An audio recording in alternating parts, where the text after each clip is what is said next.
Hello friends, welcome to my channel uniform forces. काफ़ी time बाद आज वीडियो बना रहा हूँ, बिजी था थोड़ा। तो हम सारे टॉपिक्स बाकी जो बचे हुए हैं वो कवर करते हैं धीरे धीरे। तो आज का जो टॉपिक है वो रिपोर्ट राइटिंग और आर्गूमेंट राइटिंग के ऊपर होने वाला है। ठीक है, तो रिपोर्ट्स जो है वो पेपर 2 के अंदर दो रिपोर्ट्स आती हैं 10-10 मार्क्स की। अब रिपोर्ट्स जो होती हैं मेरे हिसाब से तो रिपोर्ट्स का पर्पज़ ये है कि जब आप एक असिस्टेंट कमांडेंट होते हैं तो जो भी कोई इंसिडेंट अगर हुआ है तो उस बारे में वो सब चीज़ें जो हैं आपको अपने सीनियर या फिर कमांडेंट को बतानी होती हैं। तो वो आप चीज़ रिपोर्ट करते हैं। रिपोर्ट मतलब जो चीज़ हुई है उसको एज इट इज़ आप लोग प्रेजेंट करते हैं कि ये चीज़ें यहाँ पर हुई थी।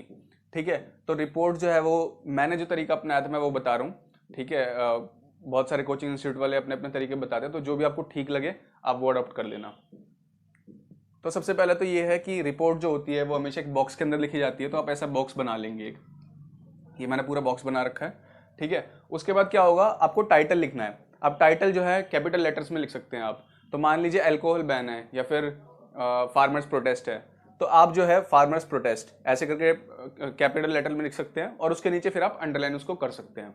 इसके बाद लेफ्ट में आएंगे तो लेफ्ट में आपको लिखना है XYZ या फिर ABC। आपको कहीं पे भी अपना नाम नहीं लिखना है। ठीक है, ना नाम ना रोल नंबर। अगर आपने वो कुछ किया तो आपका जो कैंडिडेचर है वो कैंसिल हो जाएगा। ठीक है, तो मेक श्योर कि आप यहाँ पर अपना नाम ना लिखें। लिख के उसको काटना वो भी मतलब रिस्क से भरा हुआ है। ठीक है, तो आप ऐसा रिस्क मत लेना। तो यहाँ पे XYZ या फिर ABC लिख देना। उसके बाद आप डेट मेंशन करना। अब डेट में डेट शब्द नहीं लिखना है आपको, लेकिन एग्जाम्पल मैंने लिख रखा है, जैसे आप सीधे लिख सकते हैं 18 अगस्त 2020। तो डेट जो होती है वो जिस दिन आपका एग्जाम है उससे पहले वाली डेट लिखना है आप कोई भी। मान लीजिए इस बार आपका एग्जाम 8 अगस्त को होना है, तो आप लिखना कि 7 अगस्त, 5 जुलाई, जून, कुछ भी आप लिख सकते हैं ऐसे करके। ठीक है, पहले की डेट होनी चाहिए। इसके बाद प्लेस लिखना है। प्लेस में आपको प्लेस वर्ड का इस्तेमाल नहीं करना है, बल्कि प्लेस कुछ भी लिख सकते हैं। जैसे मैंने यहाँ पे एग्जाम्पल लिखा हुआ है न्यू दिल्ली, तो आपको सिर्फ न्यू दिल्ली लिखना है यहाँ पे, या फिर सिर्फ महाराष्ट्र, सिर्फ पुणे, ऐसे करके लिखना है। ठीक है, इसके बाद आप मान लो आपका जो भी टॉपिक है, फॉर एग्जांपल फार्मर्स प्रोटेस्ट की बात कर लेते हैं, बहुत रिसेंट है वो। तो फार्मर्स प्रोटेस्ट का अगर आता है तो आपको क्या करना है, जनरली आप 4 पैराग्राफ में इस चीज़ को लिख सकते हैं। पहला पैराग्राफ जो आपका सिर्फ इंट्रोडक्शन होना चाहिए, जो 2 से 4 लाइनों में होगा। अब इंट्रोडक्शन कैसे कि हम बोल सकते हैं कि the farmers have been protesting at the borders of Delhi, ठीक है, फॉर पास्ट 60 डेज और 70 डेज, ऐसे करके आप लिख सकते हैं। ठीक है, और क्यों कर रहे हैं, because of the recently passed 3 bills by the central government. ये सिर्फ इंट्रोडक्शन हो गया, सिर्फ और सिर्फ 2 या 3 लाइनों में होना चाहिए आपका, ज़्यादा से ज़्यादा 4 लाइनों में, उससे ज़्यादा नहीं होना चाहिए। ये बेसिक इंट्रोडक्शन है, इसमें आपको कोई भी चीज़ एक्सप्लेन नहीं करनी है। ठीक है, नेक्स्ट इज पैराग्राफ 2।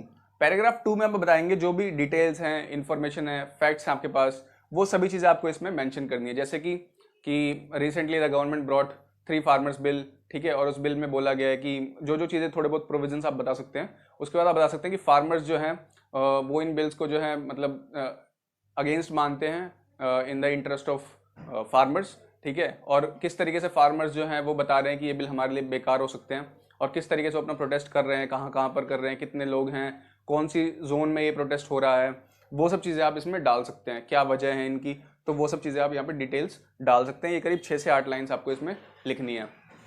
ठीक है, 6 से 8 लाइन का मतलब मेरा यहाँ पर ये है, एक लाइन में मैं मानता हूँ कि आप 7 से 8 वर्ड लिख पा रहे हैं, तो 6 से 8 लाइन होनी चाहिए। ठीक है, पैराग्राफ 3 जो आपका एनालिसिस होना चाहिए, या सॉल्यूशन या फिर मेजर्स। तो एनालिसिस या सॉल्यूशन मेजर्स आप ऐसे बोल सकते हैं कि काफ़ी टाइम से जो है फार्मर्स कम्युनिटी जो है काफ़ी बैकवर्ड स्टेज पर रही है, तो उसको फोरफ्रंट पे लाने के लिए, उसका वेलफेयर करने के लिए गवर्नमेंट अपनी तरफ से स्टेप्स रख रही है, और वो ये मेजर्स लाई। लेकिन मतलब क्योंकि यहाँ पर कहीं ना कहीं ये देखेगा कि जो स्टेक होल्डर्स हैं उनको साथ में नहीं लिया गया है गवर्नमेंट द्वारा जब अपने बिल्स बनाए गए। तो मेजर्स क्या होने चाहिए कि गवर्नमेंट को जो है, government needs to provide a platform to the stakeholders in the farming community. ठीक है, उन सब लोगों को बुलाए, उनके जो भी ग्रीवांसेस है उनको ध्यान से सुने, और जहाँ तक भी पॉसिबल हो उनको जो है रिजॉल्व करें, क्योंकि फाइनली जो है फार्मर्स के लिए ही लाया गया है वो बिल, तो फार्मर्स के अगेंस्ट जाएगा तो फिर मतलब नहीं रह जाता उस बिल का। ठीक है, जो भी मेजर्स लिए आप उन सबको कर सकते हैं। आखिरी में कुछ और भी इंफॉर्मेशन आप ऐसे जो भी आपको ध्यान आता है इससे रिलेटेड है वो डाल सकते हैं। आखिरी में पैराग्राफ 4 जो है वो कंक्लूजन है। अब कंक्लूजन जनरली 1 या 2 लाइंस का ही आपको लिखना है, क्योंकि कंक्लूजन इसमें रिपोर्ट में कभी भी आपके ओपिनियन मैटर नहीं करता है। तो इसलिए आपको क्या करना है, आखिरी में बस हल्का सा डाल देना है कि हाँ, कि फार्मर्स जो हैं वो हमारे फूड प्रोवाइडर हैं, बहुत ज़्यादा इंपॉर्टेंट है हमारी फूड सिक्योरिटी के लिए, कंट्री के लिए, तो न्यूट्रिशन सिक्योरिटी के लिए। तो जो है गवर्नमेंट को जो है एक कैंडिड तरीके से इसका सॉल्यूशन करना चाहिए। ठीक है, तो ये हो गया हमारा। अब देखिए, अब इसमें कुछ बातें ध्यान रखनी है आपको। क्या बातें ध्यान रखनी है, जैसे सबसे पहली चीज़ तो ये है कि आप इसको कौन से पेन से लिखते हैं, काफ़ी लोगों को ये डाउट होता है। तो पेन आप कोई भी यूज़ कर सकते हैं, ब्लैक यूज़ कर सकते हैं, ब्लैक बॉल, या फिर ब्लू बॉल इस्तेमाल कर सकते हैं, दोनों में से कोई भी कर सकते हैं। सेकंड ये होता है कि कौन सा टेंस में लिखना है, ठीक है। तो टेंस मेरे हिसाब से जो ये है कि आप टेंस में ना हमेशा पास्ट टेंस डालिए, जो भी पास्ट की चीज़ें हुई उनको पास्ट टेंस में ही लिखिए। जैसे मान लीजिए कि फार्मर्स जो हैं, कुछ दिनों पहले मीटिंग हुई थी, ठीक है, तो a meeting took place between the farmers and the government representative. तो टुक प्लेस मतलब पास्ट में ये चीज़ हुई है, ठीक है। लेकिन इसका मतलब ये नहीं कि आप प्रेजेंट या फ्यूचर का इस्तेमाल नहीं कर सकते। आप प्रेजेंट और फ्यूचर का तब इस्तेमाल करेंगे, जैसे मान लीजिए प्रेजेंट का कैसे कि भाई जो है गवर्नमेंट जो है अभी बात कर रही है, ठीक है, ये प्रेजेंट हो गया। और फ्यूचर का कैसे हो सकता है कि अगर गवर्नमेंट जो है फार्मर्स की सुनती है तो फार्मर्स का जो है वो मतलब भला होने वाला है, तो वहाँ पे विल शैल का यूज़ करके आप फ्यूचर टेंस में उसको लिख सकते हैं, ठीक है। तो जो चीज़ पास्ट में हुई है वो पास्ट में ही रिपोर्ट की जाएगी, और जो चीज़ प्रेजेंट में है वो प्रेजेंट में, और जो चीज़ फ्यूचर में है वो फ्यूचर में ही रिपोर्ट की जाएगी। ये चीज़ है।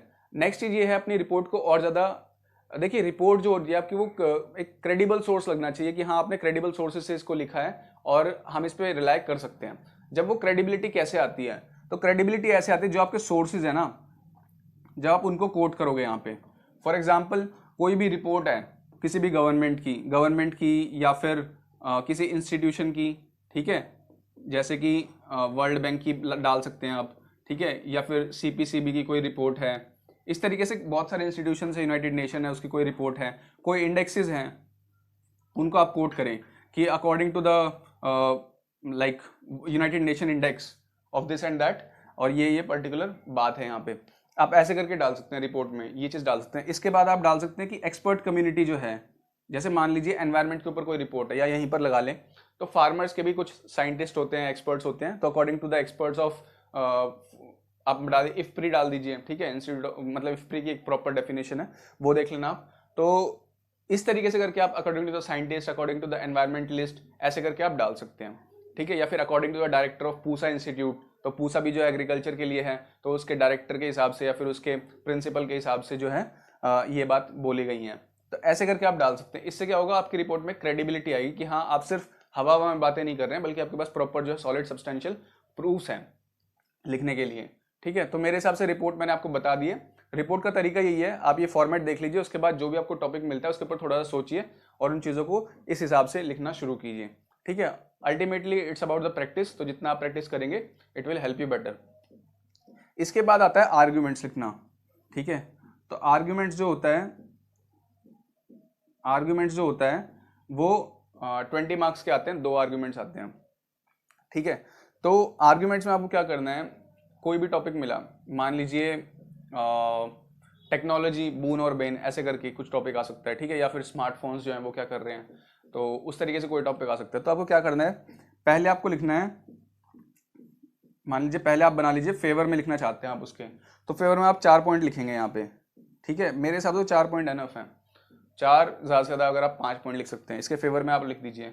तो जो भी आपने लिखा कि मान लीजिए स्मार्टफोन्स जो हैं, स्मार्टफोन्स एंटरटेनमेंट के लिए इस्तेमाल हो सकते हैं, उसके बाद एजुकेशन के लिए इस्तेमाल हो सकते हैं, उसके बाद सोशल मीडिया कनेक्टिविटी के लिए इस्तेमाल हो सकते हैं, ठीक है, और भी बहुत सारी चीज़ें जो हैं आप इसमें डाल सकते हैं। ये फेवर में हो गया। कई बार स्मार्टफोन्स जो आपका टाइम भी सेव करते हैं मेरे हिसाब से, तो जैसे मान लीजिए आपको कोई फॉर्म फिलअप करना है तो आप वो स्मार्टफोन पे ही कर सकते हैं, बजाय आपको किसी साइबर कैफे में जाने की जरूरत नहीं पड़ती है। कोई भी काम है आप बैठे बैठे घर पे ही कर सकते हैं किसी भी पॉइंट ऑफ टाइम पे, तो वो स्मार्टफोन का बेनिफिट है। हम फाइनेंशियल ट्रांजेक्शन्स करते हैं उसमें भी मदद करता है, वो लिख सकते हैं। इसके बाद नीचे फिर आएगा आपका अगेंस्ट, ठीक है, आप अगेंस्ट लिखिए, ऐसे अगेंस्ट लिखा, और इसके बाद यहाँ पे फिर 1 2 3 4 5, मतलब 4 तक डाल सकते हैं, 5 भी डाल सकते हैं, मर्जी है आपकी, ठीक है। इसके बाद फिर यहाँ पे लिखिए कि अगेंस्ट क्यों है, स्मार्टफोन्स जो हैं वो आपकी लाइफ को लेथार्जिक बनाते हैं, ठीक है, फिजिकल एक्टिविटी लोग नहीं करते हैं और बहुत ज़्यादा इंडल्ज हो जाते हैं, और इसके अंदर जो टूल्स हैं जैसे कि सोशल मीडिया प्लेटफॉर्म है उसका गलत इस्तेमाल भी होता है, उस तरीके से करके डाल सकते हैं, ये चीज़ ध्यान रखनी है। अच्छा, एक और चीज़ है, जब भी आप आर्ग्यूमेंट्स लिखते हैं ना तो आपको 2 कॉन्ट्राडिक्टरी बातें नहीं करनी है। जैसे मान लीजिए पहले फेवर में आपने बोला कि हमारा टाइम बचाता है, दूसरे में बोला कि टाइम वेस्ट करना है। सिर्फ अगर आपके पास कोई सॉलिड लाइन है यहाँ पर लिखने के लिए, तभी आप लिखिए कि टाइम बचाता कैसे है और टाइम वेस्ट भी कैसे करता है। अदरवाइज सिर्फ ये मत लिख देना कि टाइम बचाता है, यहाँ पे लिख दिया इट सेव्स टाइम और नीचे लिख दिया इट रूइंस टाइम, तो आप ऐसा नहीं करना, ठीक है। अगर आपके पास प्रॉपर एक वो है लॉजिकल रीजनिंग है उसके पीछे, तभी आप उसको पूरा लिखना, ठीक है। तो ये आर्ग्यूमेंट्स का, आर्ग्यूमेंट्स के अंदर भी अब क्या है, जितना ज़्यादा आप न्यूज़पेपर पढ़ेंगे तो उसमें कई बार है ना एक्सपर्ट्स होते हैं काफ़ी सारे, उनके आपस में इंटरेक्शन आए होते हैं, उनसे क्वेश्चन आंसर किया होता है, तो उसमें बहुत सारे नए पॉइंट्स आते हैं जो हमें नॉर्मली हमारे दिमाग में नहीं आते हैं। तो सब चीज़ें हमारे दिमाग में नहीं आ सकती है, हम ऐसे दूसरों को देख के सीखते हैं, दूसरों से जान के। ठीक है, तो आप न्यूज़पेपर में जो भी है न्यूज़पेपर में देख रहे हैं या फिर कोई टीवी पे डिबेट देख रहे हैं, यूट्यूब पे कुछ देख रहे हैं, उनसे कोई भी पॉइंट अगर आपको अच्छा लगता है कि हाँ यार ये पॉइंट बहुत अच्छा है, ये मैंने सोचा भी नहीं था, उसको आप अपनी एक छोटी सी कॉपी में नोट डाउन करते रहिए और उनको रिवाइज करते रहिए। ठीक है, तो मेरे हिसाब से दैट्स इट फॉर टुडे। और रिपोर्ट है, ये आर्ग्यूमेंट है, अगर आपको इसमें कोई डाउट है तो do ask me in the comment box.